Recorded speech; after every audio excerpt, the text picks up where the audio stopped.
ओम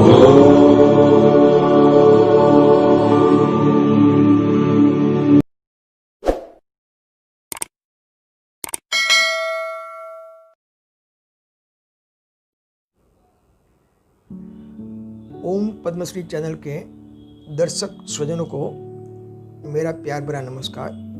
और इस चैनल में मैं आप सभी का सहृदयतापूर्वक, भावपूर्वक, उल्लासपूर्वक स्वागत करता हूं और आपका धन्यवाद भी करता हूं। लेकिन साथ साथ में मैं ओम पद्मश्री के फाउंडर, मालिक और ऑर्गेनाइज़र बेटी पूनम जेठवा और अमित खत्री का भी बहुत धन्यवाद करता हूं कि वो इस छोटी सी उम्र में एक बड़े उद्देश्य से काम कर रहे हैं। और मैं समझता हूँ उनके उद्देश्य से जो परिपूर्णता मिलेगी तो शायद हमारे विश्व के भीतर भी कई प्रकार की कई दिव्य चेतना शक्तियाँ जो अच्छे कर्म कराने के लिए सजगता देने वाली है, वही ऊर्जा का रूपांतर होता जाएगा और दिन प्रतिदिन, क्षण प्रति क्षण ब्रह्मांड की ऊर्जा बढ़ती जाएगी। लेकिन उसके लिए ज़रूरत है कि आप सभी दर्शक मित्रों, स्वजनों, इनके वीडियो को चाहे मंदिर के होवे चाहे मेरे होवे, उसमें जो माहिती दी गई है उसका आप फॉलो करो और उसका प्रसार करो। फॉलो करने के लिए आपका मन सही चाहिए और प्रसार करने के लिए आपको उसे सब्सक्राइब करना चाहिए, शेयर करना चाहिए, तो ही हमारा और आपका उद्देश्य ज़्यादा से ज़्यादा परिपूर्ण होता जाएगा। तो मैं दोबारा आपसे यही प्रार्थना करता हूँ। उन्होंने उज्जैन, जिसे बोलते हैं कि हिंदुस्तान की देवनगरी है, मंदिरों की नगरी है, वहाँ जाके भी वहाँ के मंदिरों की जो दिव्यताएं हैं, जो दिव्य चेतना शक्ति क्या काम करती है, जो मानव के जीवन में कैसे हीलिंग करती है, वो उन्होंने एक प्रयास किया है और ये भी निस्वार्थ भाव से कर रहे हैं। तो आइए हम सभी मिलके ओम पद्मश्री चैनल को सब्सक्राइब भी करें और शेयर भी करें। तो आज हम एक ऐसा विषय लेके आए हैं आप सभी के सामने। बहुत कम लोग इस सब्जेक्ट से माहिर है और जो जानते भी हैं वो उसको 2 या 4 नाम से ही जानते हैं। और उसमें कितनी गहराई है, उसका मीनिंग कितना वाइड है, वो कितना सरल है, वो हम बहुत सरलता से समझाने का प्रयास करेंगे और आप लोगों से प्रार्थना करेंगे कि इसको अवश्य समझने का प्रयास करो। शब्द है हीलिंग, इंग्लिश में बोलते हैं हीलिंग, HEALING। जब हीलिंग शब्द एक इंग्लिश शब्द लिया गया है तो हम उसी का जो हमारा हिंदी में या गुजराती में या तुम्हारी मदर टंग में जो मीनिंग होता है उसके हिसाब से उसका बाइफर्गेशन करे, उसका डिटेल करे। तो कोई भी जब दर्द होता है, कोई घाव होता है, जब वो रूझ जाता है दवाई से, पाटापिंडी से, तो हम बोलते हैं कि हील हो गया, HEAL, हील। तो अभी इसको और डिटेल में जाओ। घाव लगा, वो भी एक नकारात्मक ऊर्जा थी, दुखदायक, पीड़ादायक घटना थी। तो मानव के जीवन में, तो समझो मानव के जीवन में अनेक प्रकार की दुखद समस्याएं, दुखद घटनाएं, दुखद प्रक्रियाएं होती ही है, जो उसके शरीर के भीतर होती है, शरीर के बाहर भी होती है, मन के अंदर भी होती है। क्योंकि हमारा मन और शरीर ऊर्जा का ही बना हुआ है और जो ऊर्जा जो काम के लिए नकारात्मकता प्राप्त करेगी और वो नकारात्मक तो बढ़ती जाएगी, तो हमें उसको सकारात्मक ऊर्जा में परिवर्तित करनी बहुत ज़रूरी है। और ये जो प्रक्रिया है कोई भी प्रकार की, चाहे शरीर की होवे, चाहे इमोशंस की होवे, चाहे पैसे की होवे, चाहे रिलेशनशिप की होवे, उसे हमें सकारात्मक ऊर्जा में परिवर्तित करते करते वही हमारा जो मूल मकसद है, बेसिक एम, सुख, शांति, समृद्धि, सफलता और आनंद, उसके प्रति हम आगे बढ़ने का प्रयास करते रहेंगे। लेकिन कब? जब इसको बेसिकली समझो, उसको सीखो, उसको फॉलो करो, तभी वो होगा। और फॉलो भी कॉन्फिडेंस से, कंसिस्टेंसी से करना है। खाली हीलिंग से काम नहीं होता है। आगे भी मैंने मन और ध्यान के मेरे एपिसोड में आप सभी से प्रार्थना किया है कि आपके मन की शक्ति जो है वो भी एक अद्भुत है, उसका भी हमें विकास करना है। और उसी के लिए मैंने एक ध्यान का भी वीडियो आपके सामने प्रस्तुत किया है। उससे आपका ध्यान होगा और उससे भी आगे जाना होगा, वो ध्यान से भी आगे। तो मेरी प्रोडक्ट भी है मेडिटेशन के लिए। जब मेरा प्रोडक्ट का वीडियो आएगा तब मैं न्यूरो साइंटिस्ट के साथ, बायोमेडिकल इंजीनियर की रिपोर्ट के साथ उसको आपके सामने पेश करने की एक नम्र प्रयास करूंगा, जिसको आप अवश्य देखेंगे। आप सभी से मेरी एक ही प्रार्थना है कि जो आप पूरा मेरे वीडियो की बातें समझना चाहते हैं गहराई से, तो मेरे एक एक वीडियो को आपको अच्छे से, ध्यान से सुनना होगा और उस पर मनन करना होगा। खाली सुनने से कुछ नहीं होगा। कोई भी चीज़ जब एक दफ़े, दो दफ़े, चार दफ़े सुनो तो आप उसकी गहराई में जा सकते हो। सुनने के लिए सुनना वो एक चीज़ है, सुन के समझना वो दूसरी बात है, और समझ के उसको कंसिस्टेंसी से, कॉन्फिडेंस से फॉलो करना वो तीसरी बात है। तो मैं आप सबसे प्रार्थना भी करता हूँ, उम्मीद भी करता हूँ कि आप इसको अवश्य फॉलो करेंगे। तो अभी मैंने आपको बता दिया कि हीलिंग क्या है, हीलिंग का मतलब क्या है। तो हमारी जो बॉडी है जिसको हम देख रहे हैं उसे हम स्थूल शरीर बोलते हैं। वेदों की भाषा में उसे स्थूल शरीर या अन्नमय कोश बोलते हैं, उसे अन्नमय कोश बोलते हैं। जैसे टीवी की बॉडी होती है, मोबाइल की बॉडी होती है, वो स्थूल होती है, ऐसे हमारा शरीर जिससे हम चक्षु है, जिसमें हाथ है, नाक है, कान है, इसके भीतर ऑर्गन है, ये सारा हमारा स्थूल शरीर कहलाता है। लेकिन जैसे टीवी के अंदर सर्किट होती है, वाइब्रेशन को रिसीव करने के लिए, प्रोसेस करने के लिए, ट्रांसमिट करने के लिए, जैसे अपने मोबाइल के भीतर एक छोटा मोबाइल होता है, कितनी प्रोसेस होती है। मैसेज भी आते हैं, व्हाट्सएप भी आते हैं, पिक्चर भी आते हैं, गाने भी आते हैं, एक से दूसरे मोबाइल में जाते भी है, एक से अनेक मोबाइल में भी जाते हैं, अनेक मोबाइल में से एक मोबाइल में आते हैं। तो ये सारी चीज़ें कैसे हो सकती है, वो हमने ये टेक्नोलॉजी में समझते हैं। तो वही टेक्नोलॉजी, अब ये समझ लो, वही टेक्नोलॉजी हमारी खुद की है। हर इंसान के भीतर एक प्राण शरीर है, हर इंसान के भीतर एक प्राण शरीर है, सूक्ष्म शरीर जिसको बोलते हैं। मैं आगे भी बोल चुका हूँ, आपको शायद याद होगा जिसने सुना होगा, कि सूक्ष्म जगत, हम मटेरियलिस्टिक वर्ल्ड के भीतर जो देख सकते हैं, जो अनुभूति कर सकते हैं, उससे multi million, billion, trillion times more and more and more, multiply and multiply, उसकी एनर्जी सूक्ष्म में काम करती है। अभी सूक्ष्म के लिए एक एग्जांपल और भी दूं, इतने सारे मोबाइल्स हैं, इतने सारे टीवी स्टेशन हैं, इतने सारे रेडियो स्टेशन हैं, तो कितने वाइब्रेशन स्पेस में होंगे, क्या हम कुछ देख सकते हैं? लेकिन वो जब ट्रांसमिट होके, रिसीव होके, प्रोसेस होके और ट्रांसमिट होते हैं, तो कैसे होते हैं? उनकी सर्किट होती है, उनके सॉफ्टवेयर होते हैं। तो हमारे प्राण शरीर के भीतर एक स्पाइनल कोड है, स्थूल शरीर हम जैसे बोलते हैं, उसमें एक स्पाइनल कोड है।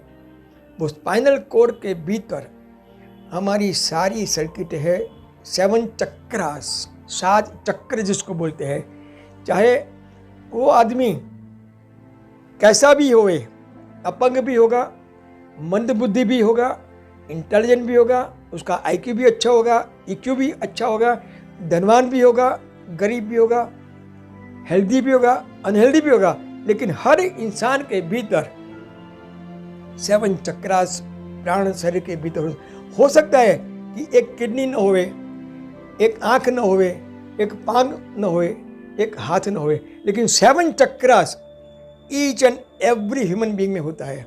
हर इंसान के शरीर में कोई कमी हो सकती है, हाथ पग कम हो सकता है, आँख कम हो सकती है, लेकिन 7 चक्रास हर इंसान के प्राण शरीर में रहते हैं। ये जानना बहुत बहुत जरूरी भी है और आवश्यक भी है।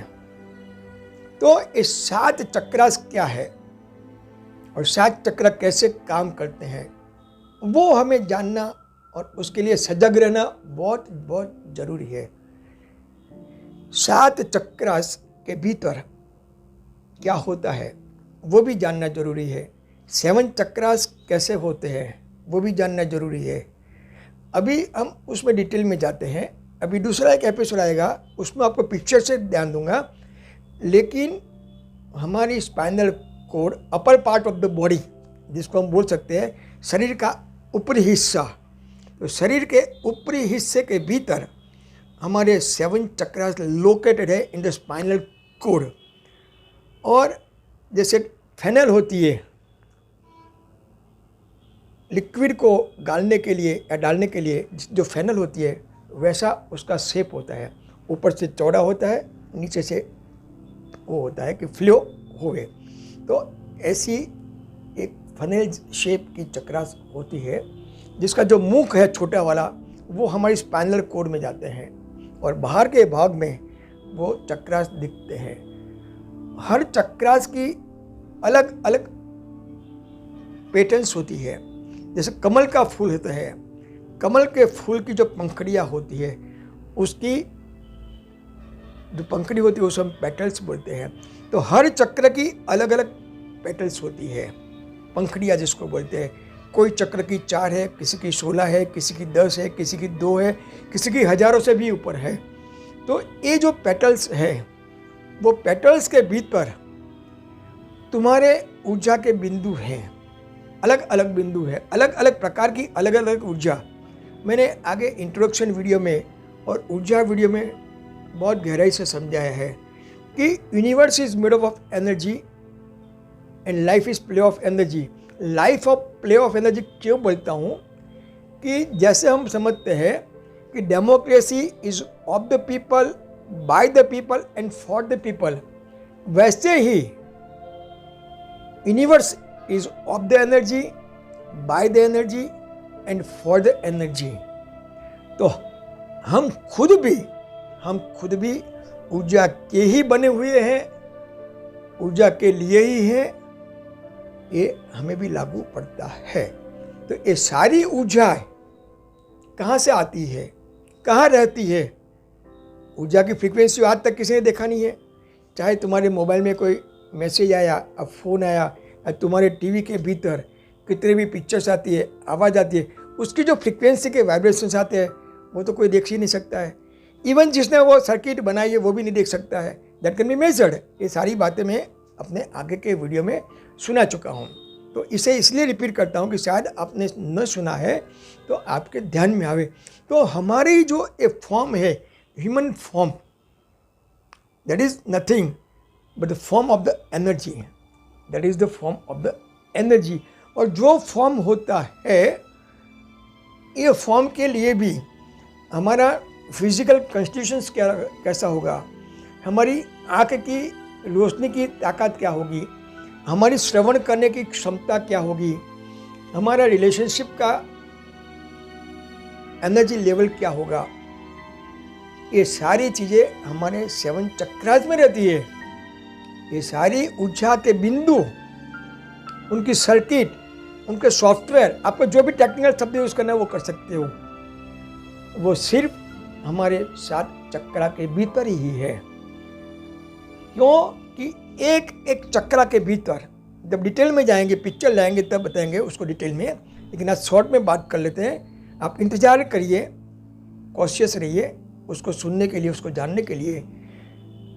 हमारे 7 चक्रा के भीतर बॉडी पार्ट्स सुन लेना, body parts, body organs, emotions, glands और हमारे ग्रह की दशा, ये सारी 5 चीज़ें हमारे चक्रा के भीतर, उसकी ऊर्जा के जो पॉइंट होते हैं वहाँ उसकी फ्रीक्वेंसी रहती है। और as per law of energy, frequency of the energy is always frequenting, it is never steady, it is never steady. तो हमारी ये जो फ्रीक्वेंसीज है बॉडी पार्ट्स के लिए, ऑर्गन्स के लिए, इमोशंस के लिए, ग्लैंड्स के लिए, और प्लेनेटरी जो पोजीशन है उसकी एनर्जी को रिसीव करने के लिए जो फ्रीक्वेंसी है वो हर पल बदलती रहती है। वो बदलने के भीतर जो काम करते हैं वो भी मैं आगे समझा चुका हूँ, आज स्पेशल इसमें जाता हूँ। हर इंसान अपनी अपनी क्षमता के हिसाब से सतत कुछ न कुछ सोचता ही रहता है, जिसको विचार बोलते हैं। कुछ न कुछ बोलता ही रहता है, कुछ न कुछ करता ही रहता है, और कोई न कोई माहौल में रहता है, चाहे अच्छा, बहुत अच्छा, बुरा, बहुत बुरा। जैसी उसकी एनर्जी लेवल, वो उसकी फ्रीक्वेंसी के हिसाब से, ये जो चारों की एक हार्मोनियस फ्रीक्वेंसी होती है जिसको ऑरा बोलते हैं, इसके बारे में भी आगे बता चुका हूँ, लेकिन यहाँ बताना जरूरी था। तो ये चारों चीज़ें मिल के ब्रह्मांड के भीतर भी ये सभी के लिए ऊर्जा की फ्रीक्वेंसी है। जैसे हम भौतिक जगत में, मटेरियलिस्टिक वर्ल्ड में, न्यू एज के अंदर देखें, 20वीं 21वीं सदी के भीतर, जो शायद पहले नहीं था, टीवी, तो जितनी भी चैनल है उनकी वाइब्रेशन फ्रीक्वेंसी है, जितने भी रेडियो स्टेशन है उनकी भी वाइब्रेशन फ्रीक्वेंसी है। तो ब्रह्मांड के भीतर कान खोल के सुन लो, कान खोल के सुन लो और समझने का प्रयास करना, ऐसे मैं प्रार्थना करता हूँ। ब्रह्मांड के भीतर हर इंसान के लिए पैसा पाने की, पैसा भुगतने की, अच्छे रिलेशनशिप रखने की, अच्छी सेहत रखने की वाइब्रेशन फ्रीक्वेंसी एक ही है। न अमीर के लिए कोई अलग है, न गरीब के लिए कोई अलग है, न अस्पताल में बीमार दर्दी है उसके लिए अलग है, और न जो अट्टा कट्टा स्वस्थ है उसके लिए अलग है। इतनी चीज़ें कान खोल के दोबारा बोलता हूँ, सुन लो।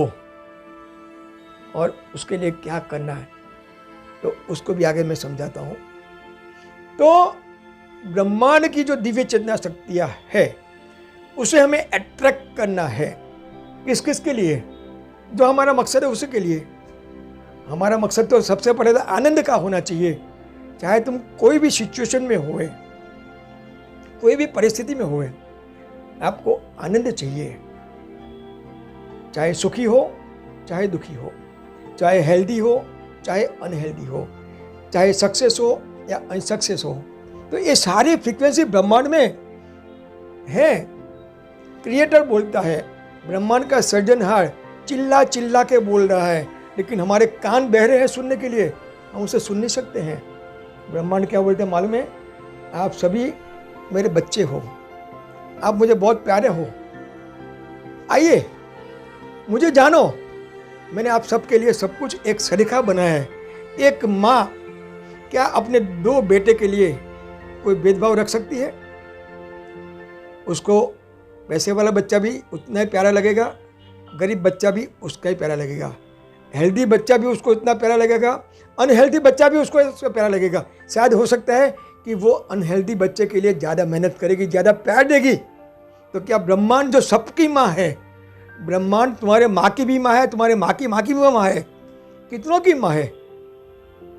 Universe is the greatest mother of all of us.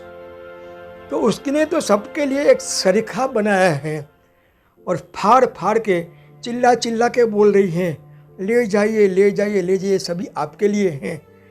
लेकिन हमारी वो क्षमता नहीं है कि उसकी आवाज़ सुन सके। और शायद जो सुन भी सकते हैं वो हमेशा के लिए उसके नियमों जो हैं, जिसको लॉ ऑफ नेचर बोलते हैं, law of energy, that is law of nature, उसको कॉन्फिडेंस से, कंसिस्टेंसी से फॉलो नहीं करते हैं। और बाद में हम बोलते हैं कि मेरा किस्मत फूटा हुआ है। अरे भाई, किस्मत तो तूने लिखा है ने, किस्मत तो तूने लिखा है। भगवान श्री कृष्ण ने बोलिया, जो कितने अच्छे भाव से साइंस समझा था, he was PhD, we can say. भगवान श्री कृष्ण एनर्जी के बारे में PhD से भी ऊपर थे।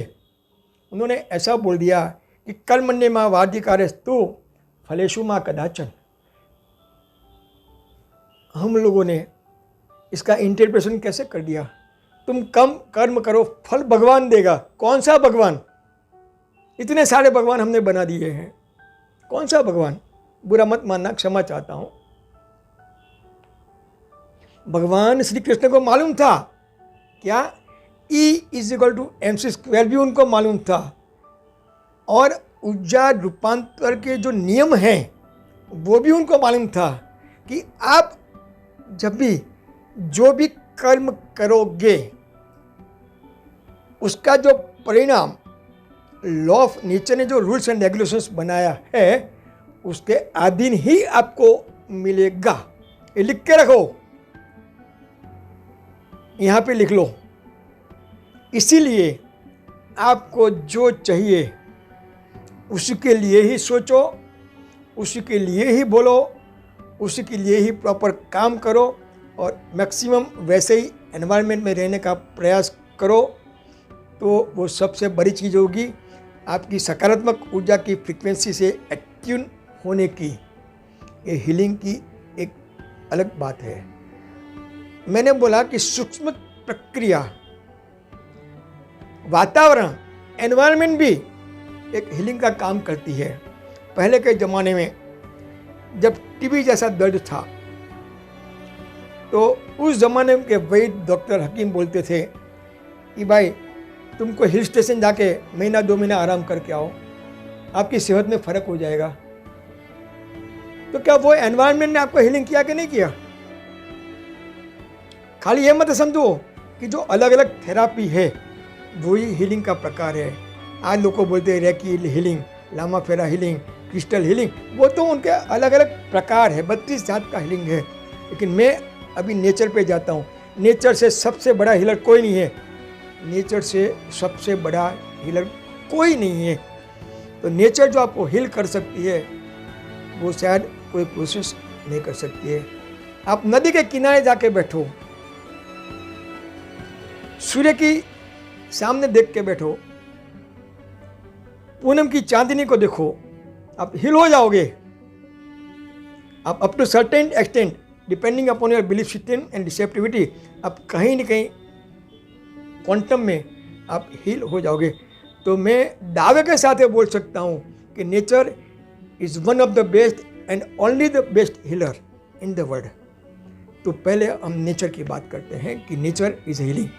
दूसरी चीज़, आप कभी किसी व्यक्ति के पास जाते हो, वो कुछ नाराज हैं, कुछ दुखी है, उनके मन के अंदर अनेक प्रकार की विटंबनाओं भरी है, कोई रास्ता उसको सूझता ही है, और आप उसके पास जाके 5 मिनट, 10 मिनट, 15 मिनट, जैसी आपकी कन्वीनियंसी, एक सच्चे भाव से, एक अच्छे भाव से, एक परोपकार के भाव से किसी का अच्छा करना है, वैसा सोच के उससे 2, 4, 5 अच्छी बातें कर दोगे तो भी हो सकता है कि उसका दुख हल्का हो जाएगा। कि आपका स्वयं का अनुभव भी होगा कि आपके पास भी ऐसी कोई घड़ी आई होगी, आपके पास भी ऐसी कोई घटना घटी होगी, और उस समय में आपका कोई दोस्त, कोई मित्र, कोई स्वजन आके कुछ अच्छी बातें कर गया होगा, आपके सर पे हाथ रख के गया होगा, आपकी पीठ पे हाथ थपथपा के गया होगा,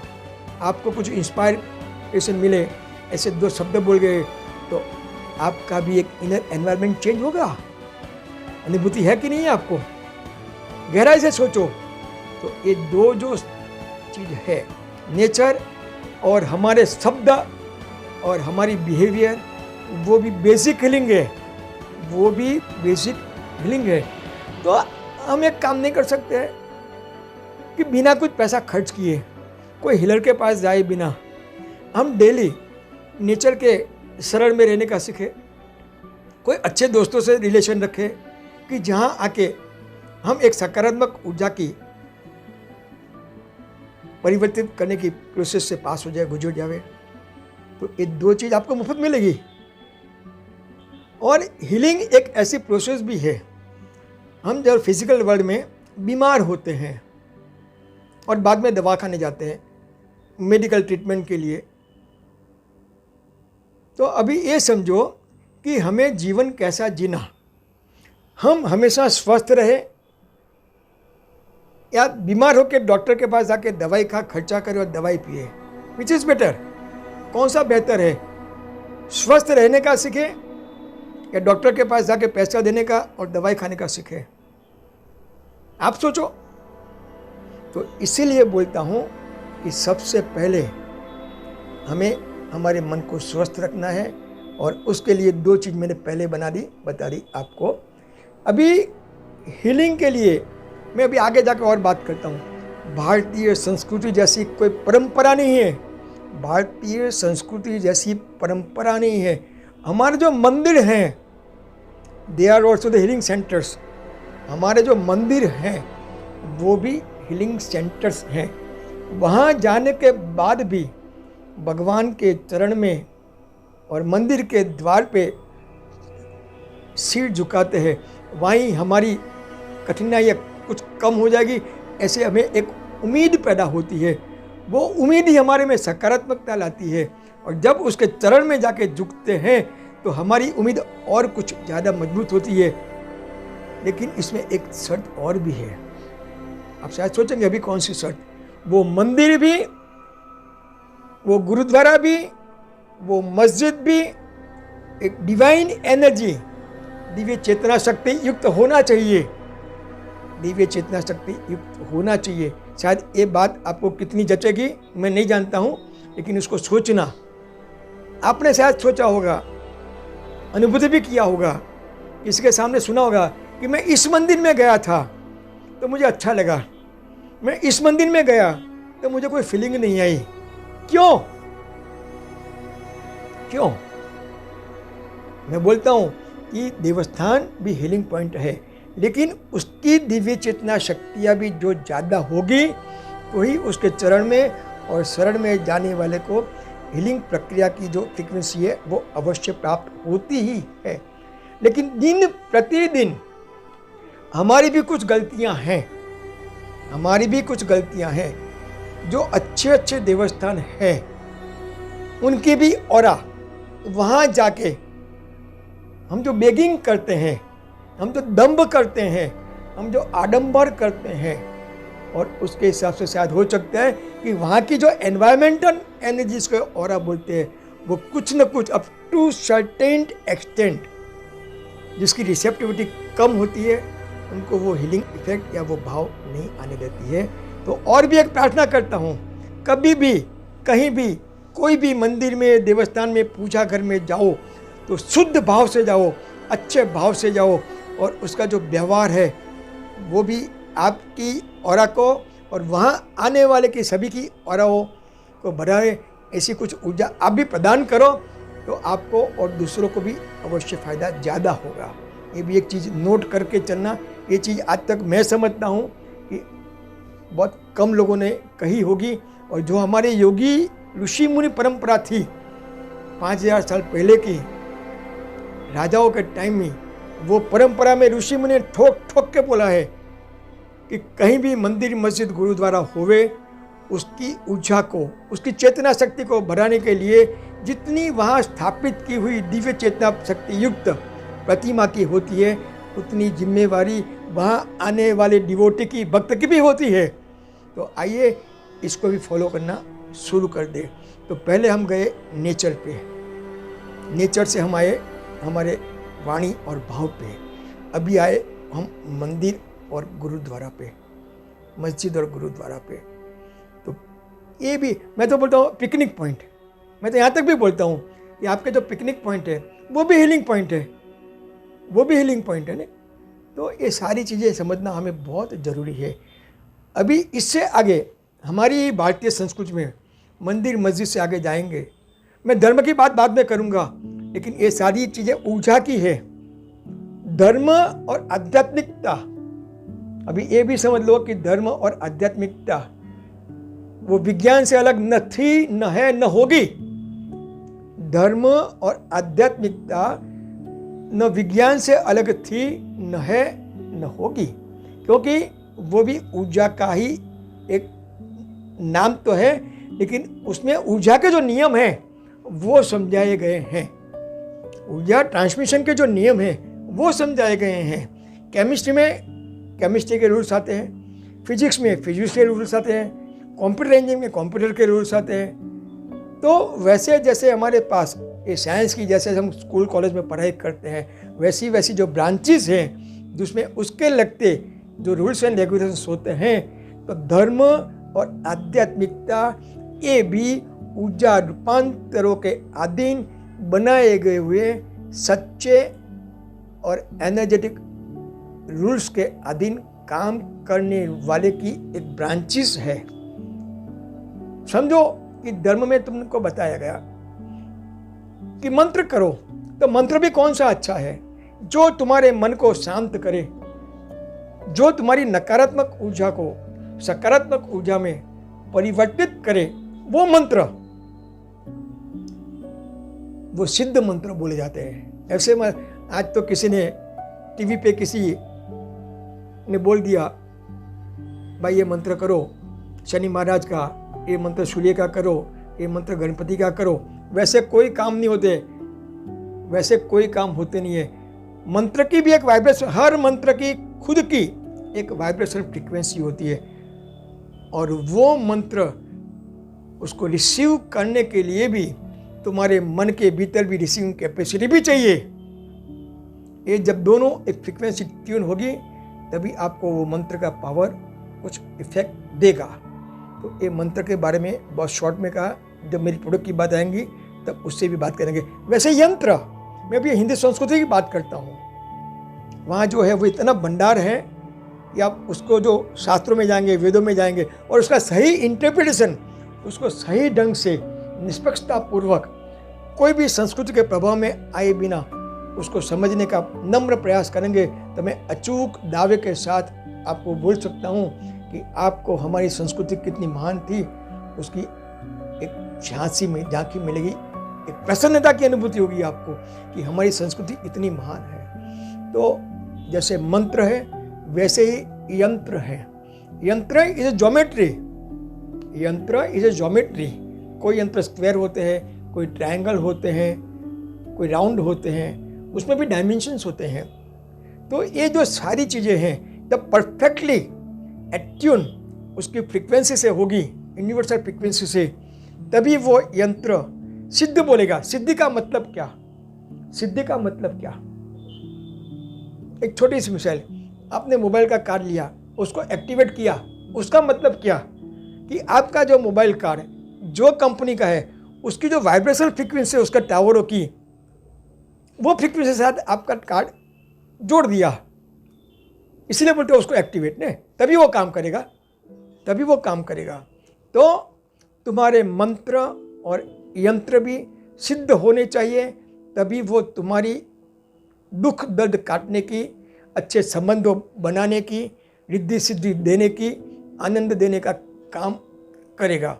उसके लिए मेरे पास काफ़ी इन्फॉर्मेशन है, प्रूफ भी है, वो मैं प्रोडक्ट के बारे में जब जाएंगे हम तब आपको बताएंगे। इसीलिए मैं आप सबसे नम्र निवेदन करता हूँ कि मेरे एक एक वीडियो को आप अवश्य सुने।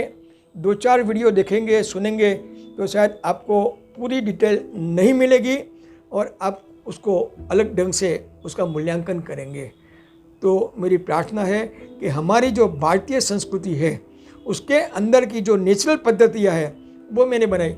इवन हम रेकी की बात करें, आज लोग बोलते हैं रेकी का मतलब हीलिंग, हीलिंग का मतलब रेकी।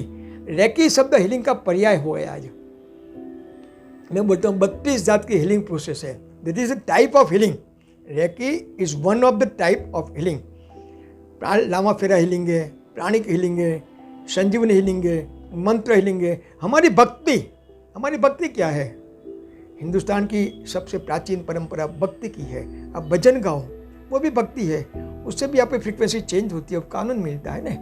कर्म भी करते हैं, मंत्रों के भीतर कर्म करने की ताकत है। मेरे कई सेमिनारों में डॉक्टरों ने, MBA हुए लड़कों ने मुझे पूछा, क्वेश्चंस करते हैं, मेरे वहाँ छूट है, जिसको जो पूछना वो मुझे पूछ सकते हैं सेमिनार में। बोले काका मंत्र तो धर्म में आता है। तो मैंने उनको बोला, जो आपको आगे समझाया कि धर्म और आध्यात्मिकता साइंस की ब्रांच है, वो भी उनको समझाता हूँ। और दूसरी एक चीज़ और भी कहता हूँ, शब्द एक शक्ति है जो आप किसी को शब्द बोल के हंसा भी सकते हो, किसी से मारामारी भी मोल लेते हो और किसी से दोस्ती भी कर लेते हो, किसी को रुला भी सकते हो। जो शब्द शक्ति है तो मंत्र महाशक्ति है। अभी आज हम पश्चिमी संस्कृति के लेकर आए एफर्मेशन, कि भाई इतने एफर्मेशन करो, इतने एफर्मेशन करो। तो वो एफर्मेशन क्या है? तुम्हारे सबकॉन्शियस माइंड के अंदर प्रोग्रामिंग करते हो, और सबकॉन्शियस माइंड सतत काम करता है तो उसकी एक वाइब्रेशनल फ्रीक्वेंसी बढ़ती है, और वो फ्रीक्वेंसी बढ़ेगी तो वो जो काम के लिए आपने जो एफर्मेशन किया है, वो एफर्मेशन की वाइब्रेशन फ्रीक्वेंसी जो यूनिवर्स की है, उससे आपको एट्यून करने का काम करेगी। लेकिन हमारे मंत्र के भीतर स्वयं एफर्मेशन का पावर है। ए बीज मंत्र बोलो, क्लीम बोलो, तो महाकाली का मतलब क्या? जो रक्षा करने वाली है, जो आपकी रक्षा करने वाली है, जो आपको संरक्षण प्रदान करने वाली है, वो ऊर्जा की फ्रीक्वेंसी हम यहाँ महाकाली बोलते हैं। इटली में कौन महाकाली बोलेंगे, जर्मन में कौन महाकाली बोलेंगे?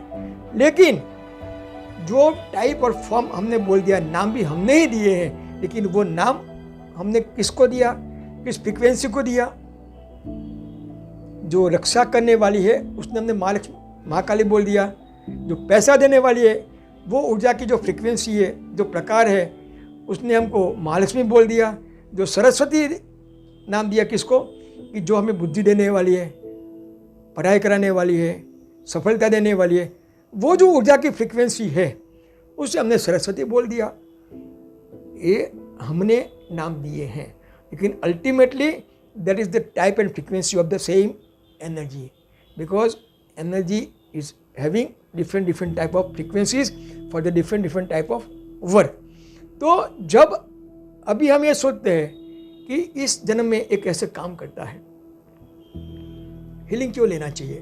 क्योंकि जैसे हमारे एक बिलीफ सिस्टम है और जानते भी है कि एक आत्मा एक शरीर छोड़ के दूसरे शरीर के भीतर परिभ्रमण करता है, उसकी गति बदलती है, लेकिन उसका मनोमय कोश और प्राणमय कोश, बात वही आ गई। स्थूल शरीर चेंज होगा, लेकिन मनोमय कोश और प्राणमय कोश वो हमेशा के लिए उसके साथ, आत्मा के साथ। आत्मा एक हार्डवेयर है, और मनोमय कोश और प्राणमय कोश जहाँ तुम्हारे कर्मों की, सीधी भाषा में बोल दे, धर्म की भाषा में, पाप कर्म और पुण्य कर्म।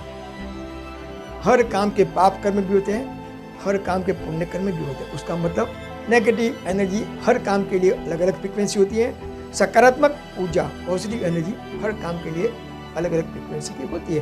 वो आप कैरी फॉरवर्ड करके जाते हो, और जब तुम माँ की वॉम में जाओगे, माँ के गर्भ में आओगे, तो वो जो कैरी फॉरवर्ड करके हमारा सोल आया है, सोल पायस है, सोल पवित्र है, लेकिन उसका मनोमय कोश और प्राणमय कोश जब माँ की गोद में आता है, माँ के वॉम में आता है, तो माँ की सोच, माँ की वाणी, माँ का वर्तन व्यवहार और उसका व्यवहार भी हमारे प्राणमय कोश और मनोमय कोश की ऊर्जा बदलते हैं, और उसका अन्न हमारे अन्नमय कोश को चेंज करता है। उसकी खुराक हमारे अन्नमय कोश को इफेक्ट करती है।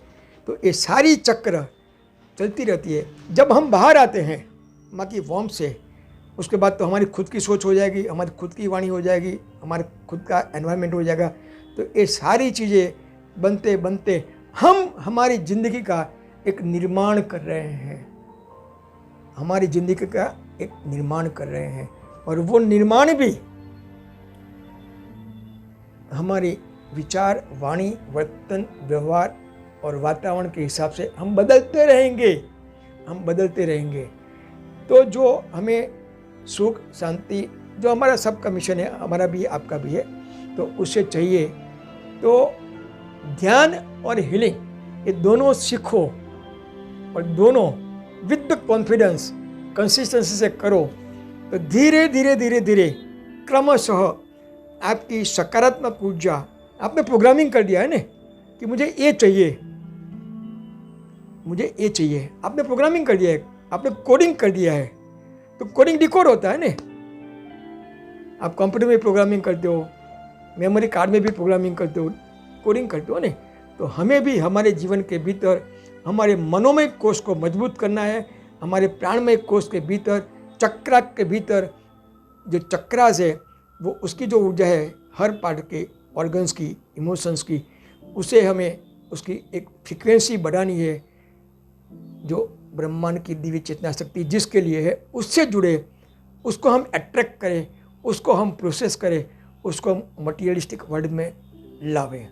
तो ये एक अच्छी झलक हो गई, ये बहुत डिटेल में है, लेकिन इसके पास मैं ज़्यादा बोलूँगा तो आप सुनोगे भी नहीं और आप समझ भी पाने की कोशिश करोगे तो ठीक रहेगा। तो अभी हमारा जो नेक्स्ट एपिसोड आएगा उसमें पूरा प्राण शरीर, और प्राण शरीर के भीतर जो चक्रास है वो चक्रास के पेटल्स दिखाएंगे, हर के बीज मंत्र दिखाएंगे, उसमें जो ग्रह है उसके, समझो लोग रेकी बोलते हैं, रेकी आई जापान से, लेकिन जो रेकी जानते हैं, जिन्होंने रेकी सीखी है, उनको भी मालूम ही है कि जिसने भी रेकी फाइंड आउट की, रेकी का आविष्कार किया, वो भी पहले हिंदुस्तानी आए थे और इन्होंने यही बोला कि ये हीलिंग पद्धति जो है रेकी, वो मैं हिंदुस्तान से सीखा हूँ, लेके आया हूँ, लेकिन मैं मेरे तरीके से अप्लाई करता हूँ। उसमें भी बीज मंत्र हमारे ही है, बीज मंत्रों की संस्कृति हिंदुस्तान के सिवा किसी के पास नहीं है। मंत्रों की संस्कृति हिंदुस्तान के सिवा किसी कोई धर्म में नहीं है, कोई संस्कृति में नहीं है। तो जब रेकी वाले भी हमारे लम वम रम यम हम ओम ओम करते हैं, तो समझो कि रेकी भी हिंदुस्तान से गई हुई है।